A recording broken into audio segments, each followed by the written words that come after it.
Best varicose wines చికిత్సనే పొందండి. నొప్పి లేని చికిత్స కోసం సంప్రదించండి ఎవిస్ హాస్పిటల్. నమస్కారం. మాఘ పురాణం 6వ అధ్యాయంలోకి వచ్చాం. ముందు అధ్యాయంలో కౌత్సుడు వాళ్ళ అమ్మా నాన్న పెళ్లి సంబంధాలు చూస్తున్నారని, తనకి ఎట్లాంటి కన్య కావాలి, అసలు ఒక పెళ్లి చేసుకోవాలంటే కన్యకి ఎలాంటి లక్షణాలు ఉండాలి, అలాంటి అమ్మాయి వెతకాలంటే అలాంటి అమ్మాయి లేకపోతే మానేయమని కాదు, అమ్మాయిలందరూ ఇలాంటి లక్షణాలు అలవర్చుకోవాలని చెప్పటం. అమ్మాయి కోసం వెతుకుతారు, కాగడ వేసి పెట్టినా కనపడదు. మరి అమ్మాయికి ఈ అబ్బాయికి పెళ్ళి అవ్వదా? మరి ఆ లక్షణాలు లేని పిల్లలకి పెళ్ళిళ్ళు అవ్వకపోతే ఎట్లా? ఇది కదా మనం ఆలోచించుకోవాలి. ప్రతి వాళ్ళు ఇలాంటి మంచి లక్షణాలు అలవర్చుకుంటే మంచిదని పురాణం చెప్తోంది. ఈ గాథని వశిష్ఠ మహర్షి దిలీప మహారాజుకి తెలియజేస్తున్నారు. ఇది చెప్తున్నారు. ఈ పెళ్లి సంబంధాలు వెతికే సమయం వచ్చేసరికల్లా వీళ్ళకి భోగాపురంలో సదాచార సంపన్నుడు, దైవభక్తి పరాయణుడైన ఒక సద్బ్రాహ్మణుడు ఉండేవాడు. అతనికి సద్గుణరాశి, శీలవతి, సౌందర్యవతి అయిన ఒక కుమార్తె కలదు. ఆమె పేరు సుశీలట. బుద్ధిమంతురాలైన సుశీల బాల్యం నుంచే భగవంతుడి పట్ల మిక్కిలి భక్తితోటి ఉండేది. ఎల్లప్పుడూ ఏదో ఒక వ్రతాన్ని కానీ పూజను కానీ చేస్తూ ఉండేది. పురాణ గాథలంటే ఆమెకి ఎంతో ప్రీతి. నిత్యము దైవభక్తి అందే కాలం గడిపేది. కొంతకాలం గడిచాక ఆమెకి యుక్త వయసు వచ్చి చక్కని అందాల భరిణగా అతిలోక సౌందర్యవతిగా రూపుదిద్దుకుంది. పిల్ల కొంచెం పెద్దదైంది, భక్తిగా బుద్ధిగా ఉండేదన్నమాట. సద్గుణరాశి, సౌందర్యవతి అయినటువంటి సుశీల గుణగణాలు తెలుసుకున్న మృగశృంగుడు ఆమెను వివాహం చేసుకోవడానికి ఉత్సాహం కనబరిచాడు. సరే, వాళ్ళ అమ్మా నాన్న వీళ్ళమ్మా నాన్న పెళ్లి సంబంధం మాట్లాడుకున్నారు. పెళ్ళిళ్ళు పైగా ఏంటంటే ఆ రోజుల్లో ముహూర్తాలు తక్కువ ఉన్నాయి, కొంచెం గ్యాప్ వచ్చిందనమాట సంబంధం స్థిరపరచుకున్నాక. ఇది ఇలా ఉండగా అది మాఘమాసం అవటం చేత ఒకనాడు సుశీల తన ఇద్దరు స్నేహితురాళ్లతో కలిసి కావేరీ నదికి నదీ స్నానానికి వెళ్ళింది. ఇది ఎప్పుడు జరుగుతుంది? కావేరీ నదీ స్నానం అంటే ఉదయమే, సూర్యోదయానికి పూర్వం. ఒక రవ్వ కనుచీకటిగా ఉంది, మరీ చీకటి లేదు, ఎందుకంటే చలికాలం తగ్గిపోతుంది కదా. కానీ కొంచెం ఒక మాదిరి కనుచీకట్లో ముగ్గురు ఆడపిల్లలు కలిసి ఈ నదీ స్నానానికి కావేరీ నదికి బయలుదేరారు. ఇలా వెళ్తూ ఉంటే ఈ కావేరీ నది సమీపంలో ఉన్నటువంటి ఒక పెద్ద అడవిలోంచి, చాలా పెద్ద అడవులు ఉండేవట.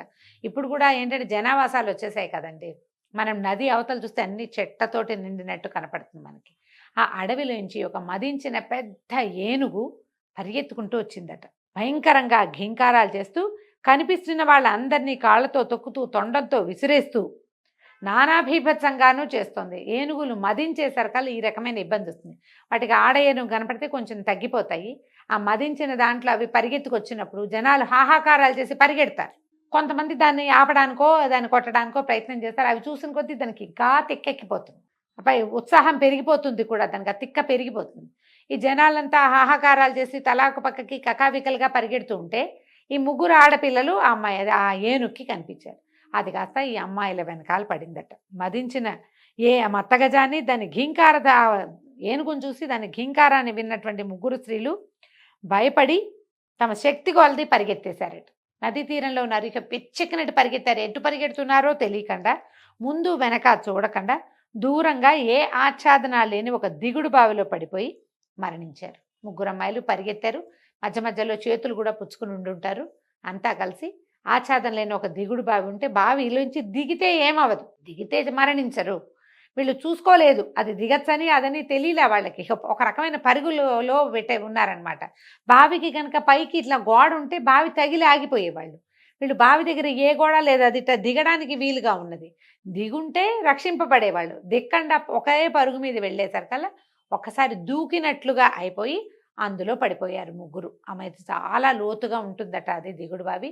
ఎన్నో వందల మెట్లు ఉన్నటువంటి ఆ బావిలో పడిపోయి అనామకంగా పాపం దిక్కు లేకుండా మరణించారు. ఎప్పుడైతే ఈ ఏనుగు ఇట్లా పరిగెత్తుకొచ్చింది, కావేరీ నదీ తీరంలో ఉన్నటువంటి ప్రజలంతా కకావికలుగా పరిగెడుతున్నారని తెలుసుకుని రాజభటులు, రాజుగారి తాలూకు సంబంధించిన కొంచెం రాజప్రతినిధులు, ఆ ప్రాంతాన్ని పాలించేటువంటి చిన్న చిన్న నాయకులు అందరూ పరుగునొచ్చారు. రాజుగారి శాలలోంచి ఒక ఆడ ఏనుగుని తీసుకొచ్చి ఈ మొగ ఏనుగు ఈ మదించి కనపడ్డ వాళ్ళందరి వెనకాల పడుతున్న ఏనుగుకి ఆ ఏనుగు ఇంకో ఏనుగు, మరి ఆడ ఏనుగుని చూపించారు, ఇంకొక పెద్ద ఏనుగుని చూపించారు. దాన్ని చూపించేసరికల్లా ఇది తగ్గిపోయిందనమాట. తగ్గిపోయిన ఆ ఏనుగుని బంధించి ఎవరెవరికి దెబ్బలు తగిలినాయో ఈ సంరక్షణ అంతా చేయటం మొదలుపెట్టారు.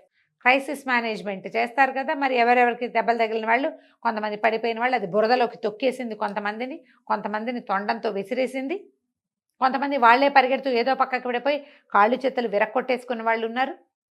నానా గందరగోళంగా తయారైంది నదీ తీరం అంతా. పొద్దున్నే కదా అందరూ మాఘ స్నానాలకు వచ్చిన వాళ్ళు చాలామంది ఉన్నారు. భక్తులు, తపస్సులు, యోగులు, మునులతో పాటుగా సామాన్య ప్రజానీకం కూడా చాలా ఉన్నది. ఈ మొత్తం అదంతా ప్రోగ్రామ్ అంతా సెట్ అయ్యి చూసేసరికల్లా ఇంకా చుట్టుపక్కల వెతికితే ఎవరో చెప్పారు, ఒక ముగ్గురు అమ్మాయిల దిగుడు బాబు వైపు పరిగెత్తారు అని. ఈ లోపల ఎవరెవరి సంతానము పిల్లలో ఇంట్లో ఉన్న వాళ్ళో పెద్దవాళ్ళో నది తీరానికి వచ్చారో వాళ్ళంతా వెతుక్కుంటూ వచ్చారు. ఈ వెతుకుంటున్న వాళ్ళకి దిగుడు బావిలో పడిపోయి ఉన్నటువంటి ఆ ముగ్గురు ఆడపిల్లల శరీరాలు కనిపించాయి. ఈ పైకి తెలిసేసరికి ఆ సంగతి తెలిసి వాళ్ళ తల్లిదండ్రులు బావి వద్దకు వచ్చి మృతదేహాలని పైకి తీసి దిక్కులు పిక్కటెళ్ళేలాగా ఏడటం మొదలుపెట్టారు, అయ్యో అని. మృగశృంగుడి కూడా ఈ వార్త తెలిసింది. పరుగున వచ్చాడు. మరి పెళ్లి కుదుర్చుకున్నారు. అందులో ఒక అమ్మాయి ఇతని కాబోయే భార్య. ఈ రోధిస్తున్న వాళ్ళ బంధువులను చూసి చలించిపోయాడు. ఎంత దుఃఖం వచ్చిందో అతనికి. ఆ విషాదమైన దృశ్యం చూసి చాలా హృదయం కలిచేసింది. ఎందుకు ఇట్లా జరిగింది, ఎలాగైనా వీళ్ళని బతికించాలని నిర్ణయించుకొని వాళ్ళ తల్లిదండ్రులతోటి ఏం చెప్పాడంటే, ఈ మృతదేహాల్ని ఖననం కానీ దహనం కానీ చేయదు. వీళ్ళు కన్యకలే, ముగ్గురు వివాహం కాని వాళ్ళు. ఖననమే చేస్తారు, ఏమీ చేయదు, మృతదేహాల్ని భద్రపరచండి అని చెప్పాడు. ఆయన ఎట్లాగైనా అంటే ఇంతకుముందు కొంతకాలం తపస్సు చేసి భగవంతుడిని ప్రత్యక్షం చేసుకున్న అనుభవం ఉంది కాబట్టి భగవత్ ప్రార్థన చేసి ఈ ముగ్గురు అనామకంగా అన్యాయంగా ఒట్టి పుణ్యానికి దిక్కుమాలిపోయి మరణించిన ఈ ముగ్గురు కన్యకల్ని బతికించాలని నిర్ణయం తీసుకుని తపస్సు చేయటానికి పూనుకున్నాడు ఇతను. అక్కడి నుంచి ఏం చేశాడు, ఏమి చెయ్యొద్దు, ఖననం చేయొద్దు అని చెప్పి తను కావేరి నదిలో దిగి ధ్యానం చేయటం మొదలుపెట్టాడు. ఇంతలో ఆ ఏనుగు కాస్త లొంగి వాళ్లతో పాటు వెళ్తున్నట్టుగా ఉన్నది. మళ్ళీ పిచ్చి పట్టినట్టుగా పిచ్చిగా భీకరంగా ఘీంకారం చేసుకుంటూ ఈ నీళ్లలో తపస్సు చేసినటువంటి మృగశృంగుడి దగ్గర నీటిలోకి పరిగెత్తుకుంటూ వచ్చిందనమాట. ఈయన నీళ్లలో కూర్చున్నాడు, నీటి అడుగును కూర్చుని తపస్సు చేసుకుంటున్నాడు, ధ్యానం చేస్తున్నాడు. ఆ ఏనుగు తనని పట్టుకున్న తాళ్ళని మనుషుల్ని విదిలించేసి ఒక పెద్ద పెట్టుని పిచ్చెత్తిన దానిలాగా నీళ్లలోకి కావేరీ నదిలోకి పరిగెత్తుకుంటూ వచ్చింది. ఆ రావడం లోపల తపస్సు చేస్తున్నటువంటి మృగశృంగుడి దగ్గరకు వచ్చింది. మృగశృంగుడు చెలించలేదు, భయపడలేదు. తదేక ధ్యానంతో ధ్యానమే చేస్తూ ఉండిపోయాడు. ఈ ఏనుగు ఏమనుకుందో ఏం చేసింది, ఆ తన తొండంతో ఈ మృగశృంగుడిని పైకి లేపి తన వీపు మీద కూర్చోబెట్టుకుంది. ఏనుగులు చేస్తాయి కదా, కిందున్న తీసి తన మూపు మీద పెట్టుకుంటాయి.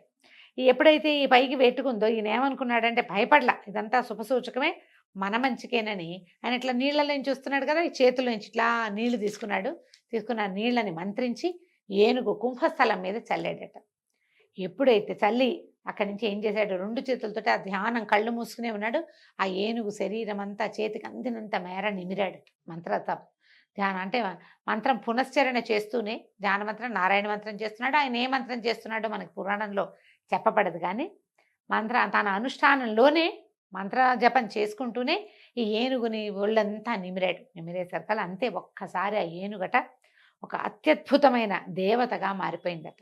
ఓ సద్బ్రాహ్మణ కుమార, నీ వల్ల నాకు శాప విమోచనం కలిగింది, ధన్యురాలిని అని మృగశృంగుడికి నమస్కారం చేసింది. ఎవరు ఏమిటి అని ప్రశ్నించేసరికల్లా నేను ఒక గంధర్వాంగనని, శాపవశాత్తు ఇట్లా ఏనుగుగా మారాను, ఎంతమందినో పొట్టను పెట్టుకున్నాను, కానీ నాకు విముక్తి లభించలేదు. నువ్వు ఎంతో తపస్శాలివి, తపస్సంపన్నుడివి, భగవంతుడిని నేత్రంతో మాంసనేత్రంతో దర్శించినటువంటి నీ వల్ల, నీ స్పర్శ వల్ల, నువ్వు చల్లిన నీటి వల్ల నాకు శాప విమోచనం అయిపోయింది అని పరిపరి విధాలుగా ఈయనకి నమస్కారాలు చేసి ఎన్నో కృతజ్ఞతలు చెప్పుకొని తన లోకానికి వెళ్ళిపోయింది. అయితే చూడండి, ఈయన మాఘ స్నానం చేయటం వల్ల ఆ నదిలో కూర్చుని తపస్సు చేస్తూ ఆ తన ధ్యాన ముద్రలో ఉన్నటువంటి తన చేతి నీరు తగిలేసరికల్లా ఈ ఏనుగుకి విముక్తి లభించింది అని చెప్తున్నారు. ఇప్పుడు చెప్తున్నారు ఋషి వశిష్ఠ మహాముని చెప్తున్నారు, దిలీప మహారాజా విన్నావా, మాఘ నదీ స్నానం ఎంతటి మహిమ కలదో, ఈ నదీ జలం ఒంటి మీద పడ్డంతో ఏనుగు శాప విమోచనం కలిగింది. ఇప్పుడు ఏనుగు నీళ్ళలోకి వెళ్ళినా శాప విమోచనం అయ్యేది, దానికి కొంచెం అంటే తిక్క తగ్గేది. కానీ ఎప్పుడైతే ఈయన అభిమంత్రించి జలాన్ని చల్లాడో దానివల్ల ఆమెకి శాప విమోచనం కూడా అయింది. మాఘమాసం నందు నదీ స్నానం ఎంతటి మహిమ కలదో తెలియటానికి ఈ నిదర్శనాలు చాలు. తర్వాత వృత్తాంతాన్ని కూడా చెప్తాను, శ్రద్ధగా వినమని చెప్పటం మొదలుపెట్టాడు. మళ్ళీ కొత్త కథ చెప్పబోతున్నాడు అనమాట. ఈ తన భార్యతో పాటు అంటే తన కాబోయే భార్య అయినటువంటి సుశీలతో పాటు ఆమె స్నేహితురాళ్ళిద్దరూ మరణిస్తే వాళ్ళని పునర్జీవితుల్ని చేయటం కోసం మన కౌత్సుడు చేస్తున్నటువంటి తపస్సు ఎలాంటి ఫలితాన్ని ఇచ్చిందో మనం వచ్చే భాగంలో తెలుసుకుందాం. సెలవు, నమస్కారం.